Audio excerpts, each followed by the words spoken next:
애완동물을 왜 못 키우게 하냐고로 싸우는 분이 있었나요? 애완동물을 왜 못 키우게 하냐고요? 그런가? 그게 이해가 왜 안 되죠? 남의 거잖아. 본인 거에서는 마음대로 하시면 되죠. 근데 왜 남의 거에서 애완동물을 키우려고 하십니까? 허락 없이. 왜요? 애완동물은 인간의 친구잖아요. 그거는 본인 친구고. 그럼 본인 집을 사가지고 키우면 되는 거지. 왜 남의 집에서 키우냐고. 그렇게 생각하시면 됩니다. 그러니까 이런 거죠. 남의 차에서 도시락 먹어도 돼요? 남의 차에서 햄버거 먹어도 됩니까, 여러분들? 남자친구, 여자친구 차 말고 그냥 남의 차. 남의 차에서 햄버거랑 감자튀김 먹어도 돼요, 안 돼요? 애완동물 키워도 된다는 사람들 말해봐. 본인 차에 갑자기 친구 놈들 3명이 타더니 햄버거랑 케찹을 뿌려가지고 본인 차에서 막 햄버거를 집어먹기 시작해. 갑자기 막 소금을 막 흘리면서, 그러면서 막 우걱우걱거리면서 갑자기 막 나한테 말 걸면서 막 감자튀김 막 튀어. 근데 내 차야. 근데 얘네들이 햄버거 다 먹더니 갑자기 콜라를 꺼내 먹어. 근데 애가 막 쏟아. 야, 미안하다. 야. 콜라 쏟았네. 아, 콜라 아깝다. 이러는 애들이 3명 있다고 칩시다. 화나 안 나? 화 납니까 안 납니까? 근데 얘네들이 뭐라 그래? 야, 배고픈 걸 어떡하라고? 야, 배고픈 걸 어떡하라고? 라고 얘기하면 화 납니까 안 납니까? 내가 먹으라고 안 했는데. 그렇게 생각하시면 이해가 될 것 같아요. 그래도 몰래 먹는 사람도 있어요. 맞죠. 몰래 먹어도 되죠. 다만 몰래 먹었다면 그거를 차 주인이 알았을 때 세차를 해줘야죠. 세차는 해줘야지. 최소한 디테일링 세차 정도는 해줘야죠. 어떤 친구들은 뭐라고 하냐면, 아유, 미안하다. 야, 물티슈 좀 줘봐 하더니 지가 닦어. 지가 뱉어놓은 그 감자튀김하고 케찹 뿌려놓은 거를 물티슈로 닦어. 그다음에 물티슈를 닦고 야, 됐지? 하는 친구들이 있습니다. 그러면 화나 안 나? 이제 좀 이해가 됐나요? 화나죠? 야, 원상복구 했잖아. 야, 내가 닦았잖아. 하면 원상복구인가요? 애매하죠? 야, 냄새 나잖아. 냄새가. 야, 너 때문에 지금, 야, 너 아까 그 햄버거 먹다가 너 패티 흘렸지? 야, 그 패티가 지금 이 직물 시트에 묻었잖아. 라고 화를 내실 거예요? 안 화내실 거예요? 낼 거잖아. 근데 뭐라 그럽니까? 야, 냄새는 창문 열면 빠져. 그러니까 뭘 그렇게 깐깐하게 굴어. 친구끼리 라고 얘기하시면 화나요, 안 나요? 화나죠. 근데 이런 일이 그대로 임대차 시장에서 일어납니다. 그대로 일어납니다. 똑같이 일어나요. 아니, 사람이 사는데 개 좀 키울 수 있죠. 뭐가 문제입니까? 라고 얘기하시는 분들이 많아요. 아니, 말을 안 하셨잖아요. 제가 특이하게 강아지 키우면 안 된다고 써놨잖아요. 본인 동의하셨잖아요. 근데 왜 개를 키우셨냐고요? 알았어요. 제가 청소해드릴게. 청소하면 되잖아. 아, 진짜 깐깐하게 구네. 하는 분들이 많아요. 그러면 안 되죠. 이거는 기본적인 계약 관계입니다. 아시겠죠? 계약 관계. 차에서 웨하스 먹으면 화나요. 네, 맞습니다. 그 원상복구의 개념이 서로 달라요. 원상복구의 개념이 서로 달라서 이런 것도 괜찮습니다. 뭐냐면 뭐 예를 들어 강아지나 뭐 고양이를 키우지 않기로 한다. 근데 만약에 키울 경우에는 도배와 마루 복구 비용으로 뭐 얼마를 무조건 지급한다라든지 뭐 이런 식으로 좀 명확하게 써놓으시는 게 좋습니다. 키우지 않기로 합의한다. 이 정도로는 안 통하는 분들이 되게 많아요. 계약하는 걸 우습게 하네요. 네, 우리나라에는 계약이 그렇게 잘 안 먹힙니다. 우리는. 그러니까 남의 물건을 빌려서 쓴다는 개념이 서로 달라요. 남의 물건을 빌려 쓴다는 거는 있는 그대로 잘 쓰고 잘 돌려주는 게 원래 원칙이잖아요. 기본적으로. 근데 우리나라의 그 뭔가 전월세 시장은 좀 그거랑 좀 다릅니다. 그래가지고 그냥 남의 집이니까 그냥 잠깐 살다 간다. 약간 이런 느낌도 많고, 그리고 나갈 때 원상복구라는 개념을 기본적으로 안 가지고 계신 분들이 많아요. 그래서 집이 좀 망가질 수도 있죠, 뭐. 약간 이런 생각을 하시는 분들이 많습니다. 아니, 제가 결혼을 했는데 결혼 사진은 걸어야죠? 이런 분들도 많고, 또 어떤 분들은 뭐냐면, 아니, TV가 저희는 벽걸이 TV인데 벽에다가 다는 게 뭐가 문제인데요? 이런 분들도 많아요. 아니, 벽걸이 TV 달지 않기로 하셨잖아요. 아니, 그거는 그때고 살다 보니까 벽걸이 TV를 달아야 되는 상황이 왔잖아요. 근데 이걸 뭐 어떻게 하나씩 다 말을 합니까? 에? 달았죠. 뭐 어떻게? 그럼 원상복구 해주세요. 이런단 말이에요. 그러면 원상복구를 어떻게 하냐고요, 이거를. 이렇게 얘기를 해요. 그러면은 그거 가지고 이제 또 한 세월 싸워야 돼. 이거 그러면은 대리석인데, 이 아트월 대리석 이거 교체하는데 뭐 몇십만 원, 몇백만 원 든단 말이에요. 그러면은 아니, 여기 구멍만 그냥 메꾸시면 되지. 이걸 왜 갈아요? 이렇게 얘기하시는 분들 많아요. 그럼 그때부터 이제 서로 이제 어려워지는 거야. 그때부터 어렵습니다. 구멍만 메꾸시면 되잖아요. 이걸 왜 내가 다 갈아줘야 돼? 말도 안 되는 소리 하지 마세요. 이런 얘기하고 갑자기 부모님한테 전화가 와요. 갑자기 시골에 사는 부모님이 전화를 하셔가지고, 아니, 그 선생, 젊은 친구가 말이야, 좀 유도리 있게 하셔야지. 말이 됩니까? 하면서 막 화를 내. 그러면은 이제 어떻게 하셔야 돼요, 여러분들? 답이 없습니다. 이게 점점 어려워지는 거야. 그럼 이제 변호사를 이제 쓰고 싶어지실 거야, 점점 더. 근데 변호사 비용이 꽤 세거든요. 그러면 어떻게 합니까? 이제 변호사 안 쓰고 이제 그 본인 혼자서 이제 셀프를 한번 해보려고 그래. 그러면서 이제 시간 뺏기고 하다 보면은 안 해야 되겠다. 임차인을 맞추지 않아야 되겠다. 뭐 이런 생각으로 많이 가시고 월세 안 내고 그냥 연락 안 받는 분들도 많고 그런 분들 이제 내보내려고 막 명도 소송하거나 강제 집행하면은 사람 사는데 쫓아낸다고 하시는 분들도 너무 많고 아니 월세를 안 내셨잖아요 라고 얘기를 해도 월세를 안 낸 건 안 낸 거고 그렇다고 이 겨울에 나보고 나가라고 하는 게 말이 됩니까? 뭐 이렇게 얘기를 하시는 분들이 많아요. 아니 그럼 월세를 내시면 되는 거 아닌가요? 아니 그건 그거고 어떻게 지금 이렇게 나가라고 하실 수 있어요? 이건 경우가 아니죠? 아니 경우는 본인이 먼저 어기셨잖아요. 왜 말을 그렇게 하세요? 이렇게 하는 분들도 많습니다. 그러면 어떻게 하실 거예요, 여러분들? 쉽지 않아요. 임대 사업이 쉽지 않습니다. 그래서 아마 그 외국계 기업들이 우리나라에 들어오면은 우리나라의 이 치안 좋고 뭔가 그 국민성이 되게 말 잘 듣고 약간 이런 나라로 생각하실 수도 있는데 외국인들이 와가지고 큰 코 다칠 수도 있습니다. 뭐지? 왜 이러지 도대체? 이 한국인들 왜 이러죠? 막 이런 느낌을 받을 수도 있어. 그거 아시죠? 할로윈 데이 때 코스튬을 입어야 되잖아요. 코스튬. 그래서 막 스파이더맨 막 이런 거 입잖아요. 그런 거 입고 하루 딱 그 유치원 초등학교 딱 갔다 온 다음에 엄마들이 그대로 포장해서 환불하는 거 아시죠? 그대로 환불하잖아요. 뭐 하루 딱 입고 환불하고 그런 것들 해가지고 쿠팡이 뭐 엄청난 손해를 본다 막 이런 얘기들 보셨죠? 이게 마트나 이런 데서 엄청 많이 일어납니다. 그러니까 우리나라는 약간 뭔가 그 계약과 이런 게 없어요. 잘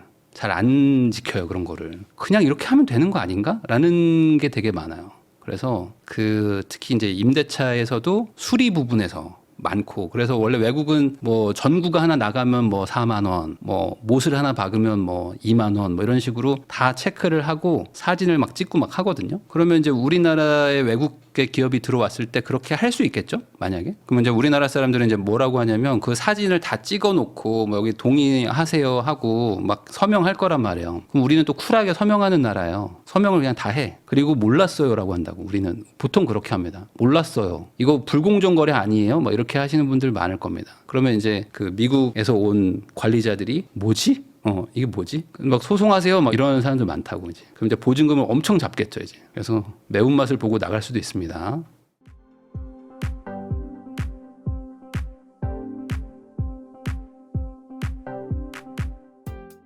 안녕하세요, 부인남님. 114년 만에 폭설이 온 날 임차인이 이사 오는 날이었는데 그 다음 날부터 보일러가 안 된다고 AS를 요구합니다. 고장이면 비용이 발생될 것 같은데요. 누가 처리하는 게 맞을까요? 협의해야 되는 부분일까요? 뭘 협의한다는 거죠? 제가 잘 이해가 안 되는데. 보일러가 고장나면 임차인이 고쳐주는 게 아닌데요. 뭐 잘못 알고 계신 것 같습니다. 집주인이 고쳐주는 거예요.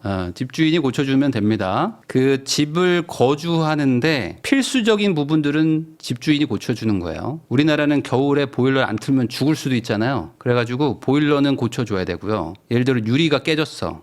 그래서 발코니에서 겨울바람이 들어오고 있으면 주인이 고쳐줘야 됩니다. 유리를 누가 깼냐는 거에 이제 차이는 있겠지만 아시겠죠? 그러니까 임차인이 먼저 들어오든 나중에 들어오든 보일러가 고장 나면은 임차인이 고치는 건 아니에요. 근데 이제 이런 건 있습니다. 뭐냐면 예전에 판례도 있었는데 예를 들어 임차인이 12월에 갑자기 장기 그 여행을 간다는 거야. 얘가 갑자기 세계 여행을 가겠다는 거예요. 그래서 임차인이 멀리 가는데 하필 겨울이에요. 그래서 임대인이 그렇게 얘기를 합니다. 그럼 수도꼭지를 좀 틀어놔 주시고 보온도 좀 해놓으시고 그리고 이제 보일러 같은 것도 좀 이렇게 좀 싸놓으시면 안 되냐. 이게 나중에 터질 수가 있다. 근데 이제 여기서 한 2달 이상 집을 비우시기 때문에 선택을 좀 해주셔야 된다. 아주 뭐 약하게라도 보일러를 틀고 가시든지 물을 뭐 똑똑똑똑 떨어지게라도 해놓으시든지 그렇게 해서 한 2-3달 있다가 한국에 돌아왔을 때 동파 사고나 이런 고장이 안 나게 조치를 해놓으시고 가시는 건 괜찮다라고 얘기를 하겠죠. 근데 그거를 임차인이 안 지키는 경우도 있어요. 네, 뭐 그렇게 할게요 하고 안 했어. 그랬는데 진짜 터진 거예요. 그러면은 이제 임차인한테 관리 소홀로 이제 우리가 요구를 할 수 있습니다. 수리 요구를 할 수는 있죠. 자, 그러면 어떻게 될까요? 임차인이 고쳐줄까요? 여러분들 어떻게 생각하세요? 그렇게 되면 여러분 임차인이 고쳐줄까요? 그걸로 또 싸워야 돼. 이건 또 싸워야 됩니다. 아니 그거는 그거고요. 제가 해놨다니까요. 저 분명히 물 틀어놓고 저 보일러 틀어놨어요. 뭐 이렇게 하는 분들이 훨씬 많아요. 그거 어떻게 입증하냐고. 그래서 그런 일들을 이제 한 번씩 당하시면은 임차인을 어떻게 그 얘기를 하고 그 다음에 그거에 대해서 어떻게 증빙을 받아놔야 되는지 이런 것들을 이제 알게 되죠. 근데 이런 거를 모르는 상태에서 이제 섣불리 그냥 뭐 소액 투자한다고 갭 투자 막 지방에 하고 그러시다가 큰 코 다치는 분들이 많습니다. 큰 코 다쳐. 요즘에 진짜 지방 소형 갭 투자 같은 거 했다가 수리비로 그냥 막 피눈물 나는 분들 많습니다. 조심하셔야 돼요. 우리나라의 임차인을 너무 만만히 보시면 안 됩니다. 저는 사진 다 찍어놨어요. 그래서 증거가 많습니다. 그래도 안 줘요. 그분이 안 주겠다는데 뭐 어떡하실 거예요? 그분이 안 주겠다는데. 그래요? 그럼 저도 보증금 안 빼주면 되죠? 뭐 이렇게 생각하실 수도 있잖아요. 전세는 그래도 좀 낫습니다. 전세는. 월세는 어떡하실 거예요? 월세는. 그리고 어떤 분들은 그런 것도 있습니다. 뭐 안 나가고 뭐 버티는 분도 있고 뭐 별의별 일들이 많아가지고 예전에 어떤 그 임차인이 월세를 사시는 분이에요. 근데 그 임대인이 되게 그냥 사회생활을 거의 안 해보신 주부인 분인 거예요. 그래서 그 주부분이니까 잘 모르잖아, 솔직히. 그리고 이제 뭐 남한테 그렇게 뭐 나쁜 말을 하면서 살 일이 없잖아요, 주부들이. 남한테 뭐 욕하고 뭐 이럴 일이 없잖아. 왜냐면 이제 자기 가족들 잘 챙기고 뭐 그러면요, 일반적으로는. 그러다 보니까 그냥 좋은 마음으로 이제 임차를 줬고 월세를 받았는데 그 입주장 때 들어왔다 보니까 월세가 엄청 싸게 들어오신 거예요. 거의 시세의 한 반값에 들어온 거예요. 근데 이제 보증금은 이제 조금 잡고 뭐 1억 정도 잡고 이제 월세를 얼마 잡았겠죠? 뭐 5천 1억 잡고. 그리고 이제 2년을 살았는데 이제 나갈 때쯤 되니까 월세 차이가 너무 많이 나는 거예요. 그 사이에 입주장이 다 끝나고 월세가 이제 다 정상으로 된 거죠. 그러니까 그때부터 이제 연락이 안 되고 월세를 안 넣기 시작하면서 이제 찾아오면은 이제 막 욕하고 아니면 집에 누가 봐도 집에 사람이 살고 있는데 문 안 열어주고 막 이런 걸로 하면서 이제 버티기 시작하는 거예요. 그래가지고 이분이 이제 뭐 어떻게 방법이 없으니까 달래도 보고 얼려도 보고 막 하는데 안 통하죠. 왜냐면 이분이 나중에 알고 봤더니 그런 거를 전문으로 하는 사람이야. 입주장일 때 들어가가지고 싼 맛에 들어가서 딱 살다가 어떻게든 버텨가지고 한 6년 7년 살면서 마지막에 이사비까지 받고 나가는 막 그런 사람이 있어요. 그렇게 하는 사람도 있어. 그 마음 약한 사람들 대상으로 해가지고 그거 버티기 시작하는 거야. 그래서 이제 명도 소송을 하기 시작합니다. 그럼 명도 소송 이제 경매 해보신 분들은 알지만 명도 소송도 피해가는 그 미꾸라지 같은 임차인들이 꼭 있습니다. 그러니까 법을 좀 아는 임차인이 있어요. 그런 분들은 안 나가요. 막 버텨. 그리고 막 중간에 막 다른 사람 집어넣고 막 난리가 납니다.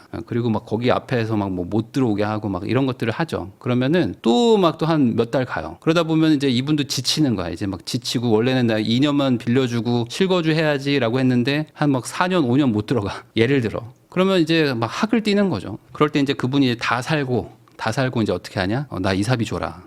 이사비 주면 나 나간다. 하면은 이제 주는 거죠. 이제 다 지쳐가지고. 그러면 한 돈 1,000만 원 또 주고 그걸로 또 이사를 또 갑니다. 어디로? 새로운 입주장으로도 갑니다. 그러면은 거기 가서 또 이제 또 사람 좋은 웃음을 하면서 계약을 하시는 거죠. 그래서 임대인은 악이고 임차인은 선이다라는 개념도 사실은 그 현실 세계에서는 아닌 경우들도 많아요. 저는 집이 많았었기 때문에 임차인이 많았죠. 많은 경험들을 많이 해봤습니다. 임차인이 교도소 가는 경우도 있죠. 임차인이 갑자기 돌아가시는 경우도 있고. 그러면 이제 큰일이죠. 돌아가시는 경우가 제일 큰일이고요. 그럼 월세가 안 들어와. 그래서 뭔 일이야 라고 해서 전화했는데 전화가 이제 안 되는 거야. 근데 뭐 그분 말고 연락처를 아는 경우가 없잖아요, 사실. 그 사람 말고 연락처를 모르잖아요. 그래서 좀 어떻게 방법이 없어. 그래서 이제 어떻게 해가지고 이제 열어보면은 돌아가셔 있고 막 이런 경우들도 있는 거죠. 그러면 그 처리를 또 누가 해야 됩니까? 누군가는 해야 되잖아. 나는 가족은 아니지만 어쨌든 이게 내 집이니까 또 내가 해야 되는 그런 일들도 생기는 거죠. 그래서 이제 그 고독사에 대한 리스크 이런 것들도 임대인들이 되게 겁내하기 때문에 노인분들 임차를 꺼리는 경우들도 많아요. 노인인데 좀 건강이 안 좋아 보이시고 그러면은 막 일부러 안 받는 분들도 있어요. 왜냐면 이게 한 번 그런 일이 만약에 생겨버리면 이거는 정말 그 트라우마 같은 것도 생길 수도 있고 뭐 그렇습니다. 많은 건 아니지만 가끔씩 그런 일이 있을 수도 있다는 거죠.